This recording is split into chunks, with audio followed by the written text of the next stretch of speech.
begin the Woman Question Debate. My name is James, and I will be moderating this discussion.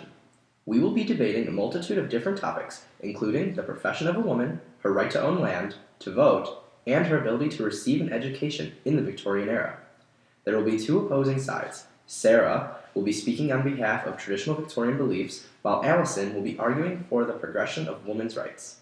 We will begin by discussing the separation of spheres and a woman's profession. Sarah, will you speak first on the topic? Thank you, James. I would like to begin by reading an excerpt from An Inquiry into the Duties of the Female Sex by Thomas Gisborne. This piece was constructed as a religious conduct manual to represent the proper ideals that surround women and thoroughly explain a woman's role in the domestic sphere. Gisborne states, "The sphere of domestic life, the sphere in which female exertion is chiefly occupied, and female excellence is best displayed, admits far less diversity of action and consequently of temptation than is to be found in the widely differing professions and employments into which private advantage and public good require that men should be distributed. Women are given the fortunate and privileged responsibility of tending and comforting to the needs of their husband and children. They are given the opportunity to raise children as worshipers and followers of God. As mothers, women are able to prepare the next generation for living in a proper way. By God, a woman is given the right to comfort a man's needs that he may have a smooth path into God's almighty heaven. Obviously, these heavy responsibilities are the only job or profession necessary of a woman." Now it is time to hear Allison's response and opening comments on a woman's profession and place in the public working sphere. Thank you, James. It is a pleasure to be here. While Sarah's comments were quite lovely and traditional, times are changing.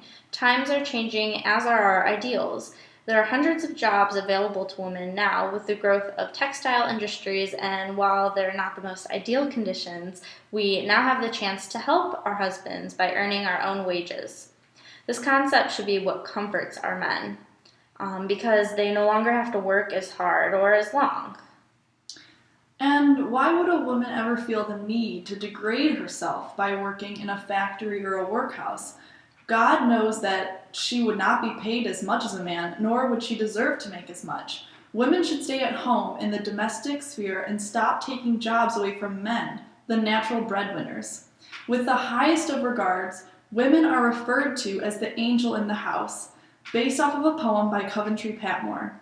A woman is to be pure and selfless. The role and main responsibility of a woman is to create a place of peace where a man can take refuge from the difficulties of modern working life in the public sphere. Patmore writes, "Man must be pleased, but him to please is a woman's pleasure. Down the gulf of his condoled necessities, she casts her best, she flings herself." The angel in the house is expected to be a devoted and willing submissive to her husband.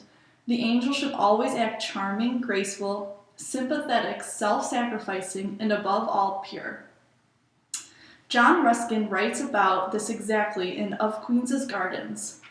Quote, "This is the true nature of home. It is the place of peace, the shelter, not only from all injury, but from all terror, doubt, and division. In so far as it is not this, it is not home. So far as the anxieties of outer life penetrate into it, and the inconsistently minded, unknown, unloved, and hostile society of the outer world is allowed either by husband or wife to cross the threshold, it ceases to be home." Yes, but as women, we may be responsible for creating a place of peace and taking care of our families, but what better way to do that than bringing money in to provide for our loved ones? Why shouldn't we use some of our textile, pottery, clothing skills to benefit ourselves and others? Better yet, why should we not be able to enter professions such as medicine or law? Charlotte Bronte speaks of the evils of the conditions of women, deep-rooted within the structure of the social system. She bravely contradicts society through her writing, and her novels really do speak volumes for the oppressed women.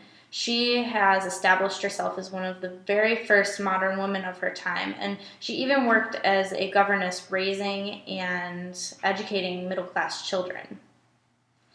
A governess had to be well educated and understand proper social etiquette. In addition, Charlotte spent some years teaching at a boarding school in Brussels. More women should desire to be as liberated as Charlotte was. I would like to simply add, before we move on to the next topic, that women who worked as governesses often despised the position, as Charlotte Bronte did. These women would lose their status when accepting work as a governess. They would be forced to work long hours, be isolated from family and friends, prohibited from marrying, and were provided with very low or non-existent wages. Where, I must ask, is the benefit or liberation in a position like that? A governess would not even be considered an equal to the family she served, only above the lowly servants. As Bronte wrote in a letter to her sister, "But alack a day, there is such a thing as seeing all the beautiful around you, and not having a free moment or free thought to enjoy it in." Further, in this position, Bronte felt, quote, "not considered as a living thing and rational being, except as connected to the wearisome duties she has to fulfill." All right, thank you both. Now let us segue into discussion about Victorian women and their rights to own land and vote. This time, Allison will begin with her stance on these issues. Well, it's really only fair that women have the right to vote and own land. We are equal to men intellectually, politically, socially, and economically. Women who are able to vote may be, in your mind, less womanly, but on the contrary, they are better and more companionable wives. They're more interesting mothers because they're interested in what's going on in the country, and they're going to be able to share that knowledge with their children and husbands. Thank you, Allison. Now it is time to hear Sarah's response and opening remarks on women's rights to own land and to vote within the Victorian period. Law states that women are not allowed to vote, hold political office, own or handle property. We live in a male-dominated society, as they are the main provider who works in the public sphere and brings home the money. Men are the ones involved in the politics of our society, therefore they should be the ones voting on society's behalf. Yes, but what is life without justice, Sarah? It is not fair that half of the people should be denied the right to vote. We will fight against all odds on this path to liberation. Look at John Stuart Mill. He is a man, and he'll argue that if we as women suffer and do not have equal rights, our whole society will be doomed. However, in the beginning of The Subjection of Women, which you're referring to, John Stuart Mill also states that women would prefer to choose household duties and bringing up a family after they are married. He initially supports the opinion that women would prefer being a dependent housewife rather than competing on equal terms with men. Mill had the right idea at first, but he was obviously confused about a few things. Let's keep this discussion moving and transition to our next topic of education. Sarah, please begin with your stance on Victorian women receiving an education. Women should not attend any formal schooling, nor is there any school readily available to women, certainly not Oxford or Cambridge. Women do not require knowledge on subject matters of math, science, or geography. That is for the men to study. Ruskin also states, quote, "The man's power is active, progressive, defensive. He is eminently the doer, the creator, the discoverer, the defender. His intellect for speculation and invention, his energy for adventure, for war and for conquest, wherever war is just, wherever conquest is necessary. But the woman's power is for rule, not for battle, and her intellect is not for invention or creation, but for sweet ordering, arrangement, and decision. She sees the qualities of things, their claims, and their places. In addition, women should focus on learning the abilities and skills that will lead to attracting a man toward marriage. Accompanying her domestic abilities, a woman should be coached in accomplishments. These may be learned either at boarding school, finishing school, or from a resident governess. Just as Caroline Bingsley states in Pride and Prejudice, a young lady may be considered accomplished by having, quote, a thorough knowledge of music, singing, dancing, drawing, and the modern languages. And beside all this, she must possess a certain something in her air and manner of walking, the tone of her voice, her address, and expressions." Thank you, Sarah. Now it is time to hear Allison's response and opening comments on education for women during the Victorian era. Thank you. So they say if you educate a boy, you're educating one person. If you educate a girl, you educate a family and an entire nation. By educating women, we can ensure that the future of the nation is strong, nurturing, and just. Women are just the first teachers in they are not just the first teachers in a child's life. So if we can create smarter women, then we can create a smarter and stronger society. Thomas Henry Huxley states in Emancipation, Black and White that women are meant neither to be men's guides nor their playthings, but their comrades, their fellows, and their equals. If the present system of the female education stands self-condemned as inherently absurd, and if that which we have just indicated is the true position of woman, what is the first step towards a better state of things? We reply, emancipate girls. However, it is not a woman's responsibility to be a teacher. It is a woman's job to be a caretaker, to encourage the boy children to attend school, and show the girl children the ways of domestic life.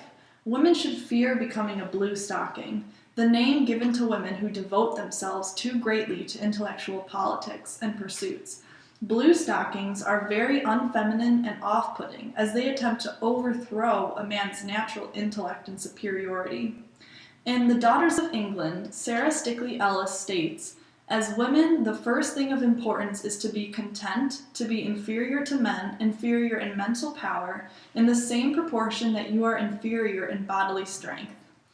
It is in a family's best interest to reject their daughter's advancement into school. It is very likely that as a woman acquires a higher education, she will become more unmarriageable." But a woman's ability to have a child should not impede her right to work or be educated, nor should it be considered her only aspiration in life. Those who think educating women is a poor idea need to educate themselves. I wish to address all of the women who are listening today in my closing quote by Mary Wollstonecraft from A Vindication of the Rights of Women. My own sex, I hope, will excuse me if I treat them like rational creatures instead of flattering their fascinating graces and viewing them as if they were in a state of perpetual childhood, unable to stand alone. I earnestly wish to point out in what true dignity and human happiness consists. I wish to persuade women to endeavor and to acquire strength, both mind and body, and to convince them that the soft phrases, susceptibility of heart, delicacy of sentiment, and refinement of taste are almost synonymous with epithets of weakness, and that those beings who are only objects of pity and that kind of love which has been termed its sister will soon become objects of contempt. Thank you all for listening, and I hope that we, both men and women, can continue down a path of progressiveness toward the equal rights of women, intellectually, politically, economically, and socially. Thank you both. Thus concludes our debate of women during the Victorian era. I would like to thank both sides, Sarah and Allison, for participating in this thought-provoking discussion. Thank you. Thanks.